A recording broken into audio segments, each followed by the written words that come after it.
अगर आपने नात खानों की तसल्लियों से ये नतीजा खस कर लिया है कि जो मर्जी करते चले जाओ, हम रसूलुल्लाह के, जन्नत रसूलुल्लाह की, मैदान माशर में पहुंचेंगे, फरिश्ते कहेंगे कौन है भाई, सुन्नी है?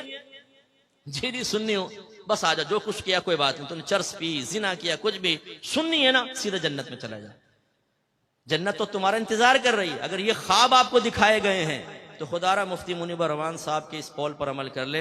एक जगह बयान चल रहा था, प्रोग्राम था, मुफ्ती साहब भी थे, मैं बैठा हुआ था, नात खान वो पहुंचा रहा था लोगों को इधर से उधर 2 मिनट में, जो हमारे अक्सर नात खानों की आदत होती है, कोई बैठा हो तो भाई नाराज ना हो। वो पहुंचे हुए ऊपर मुफ्ती साहब का बयान शुरू हुआ, आपने फरमाया कि भाई आप लोग पहुंचे हुए थे 7वें आसमान पर, तो बराए मेहरबानी मेरा बयान सुनने के लिए जरा जमीन पर तशरीफ लिया।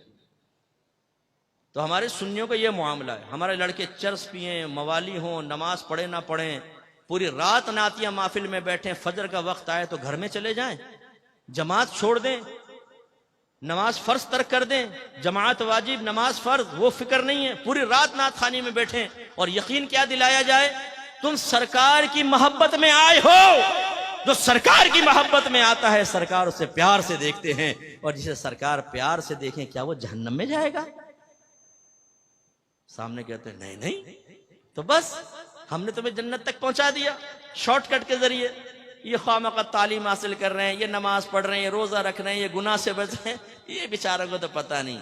नात खान के पास एक अजीम शॉर्टकट, 1 मिनट में आपको सीधा जन्नत का रास्ता दिखाकर, फरिश्ते भी कहेंगे कहां गया वो, नात खान के दामन में वो छुपकर सीधा जन्नतुल फिरदौस के आला मकाम पर वहां बैठ के हूरों के साथ चाय पी रहा है 2 मिनट में। भाई इस ख्वाब की दुनिया से बाहर निकल आए। आप पे और मुझसे बड़े सहाबाए किराम आशिक रसूल थे, उनकी कोई एक मिसाल ऐसी बताएं कि उन्होंने नबी करीम के फरमान सुनने के बाद एक कान से सुना, दूसरे कान से निकाला, और उन्होंने ये अर्ज किया हो माज़अल्लाह कि आपका बनाया हुआ मायार ठीक है, ये आप अपने पास रखें, लेकिन हम ये कहते हैं कि आपकी मोहब्बत हमें जन्नत तक पहुंचाएगी, लिहाजा इन तकल्लुफात की जरूरत नहीं, हम वैसे जन्नत में पहुंच जाएंगे। है कोई साहबी ऐसा? नहीं। वो इश्क में कामिल व अकमल थे, तो किस वजह से थे कि उन्होंने नबी करीम की इताअत की। आज हमारे सुन्नी नारा लगाते हैं गुलामी रसूल में मौत भी कबूल है, जो हो ना इश्क मुस्तफा तो जिंदगी फजूल है। फिर एक दूसरे को देखते हैं कैसा लगा नारा, दूसरे कहते हैं वाह क्या नारा लगाया तूने यार, ब्लड सर्कुलेशन तेज हो गई। अच्छा भाई कर ले तेज। अब ये नारा भी लगा कि गुलामी रसूल में दाढ़ी भी कबूल है, क्योंकि सरकार ने फरमाया दाढ़ियां बढ़ाओ, मुझे छोटी करो, और यहूदियों की सूरत मत बनो।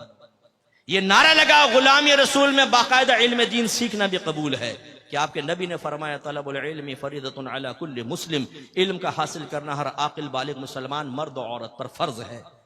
अपने घर वालों को नेकी का हुक्म दें, बुराई से रोकें, क्योंकि अल्लाह ने फरमाया वअमुर अहलका बिस्सलाति वस्तबिर अलैहा ला नसअलुका रिज़्क़न नहनु नरज़ुकुक। अपने घर वालों को नमाज का हुक्म दे और खुद भी उस पर साबित कदम रहे। हम तुमसे रिज्क का सवाल नहीं करते, रिज्क तो हम तुम्हें अता फरमाएंगे। या अय्युहल्लज़ीना आमनू कू अनफुसकुम व अहलिकुम नारा वक़ूदुहा अन्नासु वल हिजारा। वो मैंने आयत पहले भी आपको सुना। तो करें अपने घर वालों की इस्लाह। बीवी पड़ी फजर में खर्राटे ले रही है, शर्म हया नहीं है कि बीवी को उठाओ। जवान बेटा पड़ा सो रहा है, ये नहीं कि लात मार के उठाए कमबख्त उठ। हाँ, अगर गवर्नमेंट ऑफ पाकिस्तान ये ऐलान कर दे जो फजर की नमाज बाजमात अदा करेगा उसको 5,000 रुपए मिलेंगे, यही अब्बा होगा, यही थका हारा बेटा, यही जुल्फों की असीर बनाने वाली लैला। फिर इस मजनून को और इस अब्बा को देखें आप, लात मार के ना उठाए बेटे को, कमबख्त उठ, 5,000 का मामला है, 5 तेरे 5 मेरे 5 छोटे बेटे के 15,000 रुपए रोज एक नमाज के, फिर 5 नमाज, फिर महीने की कैलकुलेशन करके अब्बा क्या कल हो अपने तो वारे न्यारे हो गए। तो आपकी बात नहीं कर रहा हूं, ये दुनियादार किस्म के लोगों की बात कर रहा हूं। लेकिन सोचिए कि हम क्या कर रहे हैं। इसी तरह ये नारा लगाएं कि गुलामी रसूल में हर गुनाह छोड़ना भी कबूल है, क्योंकि मेरी वालिदा सैयदा आयशा सिद्दीक़ा रज़ियल्लाहु तआला अन्हा कहती हैं कि नबी करीम सल्लल्लाहु अलैहि वसल्लम अपने जात की खातिर कभी किसी से इंतकाम नहीं लेते थे, लेकिन जब कोई अगर अल्लाह की नाफरमानी करता तो सरकार उससे इंतकाम लेते थे।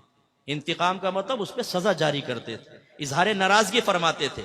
अगर आप ये समझते हैं कि नात खानी में बैठने के बाद मैं नमाज़े कज़ा करूं, मैं लड़कीबाजी करूं, मैं सेक्स चैट करूं, मैं पोर्न वेबसाइट के विजिट करूं, मैं गंदी हरकतों में मुलव्वस रहूं और सरकार मुझे मोहब्बत भरी निगाहों से देखें, तो ये आपकी खाम ख्याली है। नाफरमानी और मोहब्बत रसूल जमा हो सकती है, इसका इनकार नहीं है। शेख अब्दुल मुहद्दिस देहलवी रहमतुल्लाह अलैह फरमाते हैं कि नाफरमान अपने दिल में मोहब्बत रसूल रखे, ये मुमकिन है, लेकिन फरमाया वो मोहब्बत रसूल में नाकिस है। इसलिए कि मोहब्बत रसूल का तकाजा ये है, महबूब का तकाजा ये है कि महबूब के कहे पर चले। लोग तो अपने महबूब के लिए उस्तादों को छोड़ देते हैं, लोग तो अपने महबूब के लिए एकेडमियों को छोड़ देते हैं, लोग तो अपने महबूब के लिए उस्तादों से बदतमीजी के लिए तैयार हो जाते हैं। ये मोहब्बत का तकाजा है, ऐसा होना चाहिए मोहब्बत, कामिल मोहब्बत, पक्की मोहब्बत। ये औरत की मोहब्बत में इंसान सब कुछ कुर्बान कर दे, ये है कामिल मोहब्बत। बस मैं कहता हूं कि इसकी मिसल नहीं कह रहा हूं, ऐसी मोहब्बत हमारी होनी चाहिए कि नबी करीम की मोहब्बत में बाप नाराज हो, मां नाराज हो, दोस्त नाराज हो जाए, कोई भी नाराज हो, जब मेरे नबी ने फरमा दिया तो मैं नबी का कहना मानूंगा, सबके नाराजगी मोल लूंगा। यह है मोहब्बत। यहां तो नफ्स शैतान ही इतना गालिब है, अल्लाह नाराज हो, रसूल नाराज हो, नफ्स शैतान नाराज ना हो, यह रविश सही नहीं है। तो इसलिए मैं आप सबसे गुजारिश करता हूं, आइए, अल हक स्कॉलर्स एकेडमी आपको दावत देती है, यहां पर आकर कुरान सुने, दीन सीखें, अकायद की इस्लाह करें, तज़किया नफ्स करें, किताब और हिकमत सीखें, आप खुद भी सीखें, उम्र के किसी भी हिस्से में हो। मैं अपने बुजुर्गों से अर्ज करता हूं, आईने में अपने सफेद बालों को देखकर यह सोचना कि अब तो उम्र गुजर गई, छोड़ दो, नहीं। एक बुजुर्ग के पास एक बूढ़ा शख्स आया, कहने लगा मैं तौबा करना चाहता हूं। आपने फरमाया कि बहुत देर से आए। उसने कहा हुजूर बहुत जल्दी आ गया हूं क्योंकि मौत से पहले आया हूं। तो ये ना सोचिए कि जी हमने तो पूरी जिंदगी गुजार दी, अब क्या इल्म सीखे, नहीं। अगर आप इस तरह चले गए तो हो सकता है जवानी में की गई गलतियों का खमियाजा भुगतना पड़े। सफेद बालों का मतलब ये नहीं है कि अगर आपकी जबान से जवानी में कलीमा कुफ्र निकला था तो मुआफ कर दिया जाएगा। आप अगर नमाजें कज़ा करते रहे थे तो सिर्फ आपकी सफेद दाढ़ी को देखकर नमाजें कज़ा करने का गुनाह मुआफ कर दिया जाएगा। ये कहां से आपने नतीजा निकाला? आप भी सीखिए और अपने बच्चों को और खुसूसन बेटियों को यहां जरूर दाखिला करवाएं, इल्म दीन सीखें और पक्के सुन्नी बने, पक्के मुसलमान बने कि जो अपने मजहब को बयान करना जानता हो, मजहब का दिफा करना जानता हो दलाइल के साथ, फिर मुजाहिदीन पैदा होंगे।